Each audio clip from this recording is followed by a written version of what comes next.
Je me nomme Gabriel, je suis apprenti archiviste au Musée d'histoire de Sherbrooke. Je fais toutes les tâches qui sont reliées aux archives et à la préservation des documents. Lorsqu'un particulier ou une entreprise désire conserver leurs archives à long terme, des archives qui ont une valeur historique ou d'information par rapport à Sherbrooke ou l'Estrie, ils amènent tout ce qui font partie de leur archive directement ici au musée, et c'est là que la tâche de pré-archivage débute. Donc c'est vraiment une partie qui est particulièrement plaisante puisque nous découvrons directement le contenu parfois unique, parfois excentrique de ces boîtes. Pour les trier, nous avons besoin de connaître leur valeur. Si le document est unique, si le document a une grosse valeur d'information, nous désirons le conserver. Sinon, certains documents, ils n'ont pas nécessairement de valeur d'information. Nous devons de les élaguer.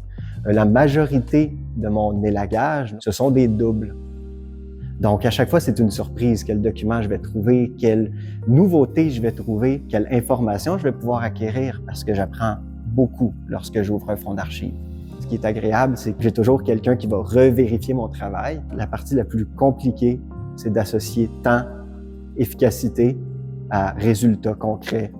J'aime beaucoup les cartes, les plans. Donc, dès que je tombe sur des cartes et des plans, j'aime beaucoup les observer, voir ce que ça raconte.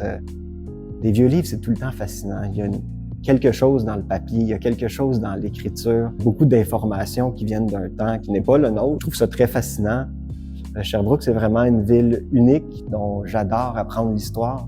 Donc, lorsque je vais lire des documents pour trouver des événements importants ou des informations sur les fonds d'archives que je traite, ça me permet d'en apprendre non seulement sur l'histoire du Québec, sur l'histoire de Sherbrooke, mais sur l'histoire de ma propre personne par le fait même.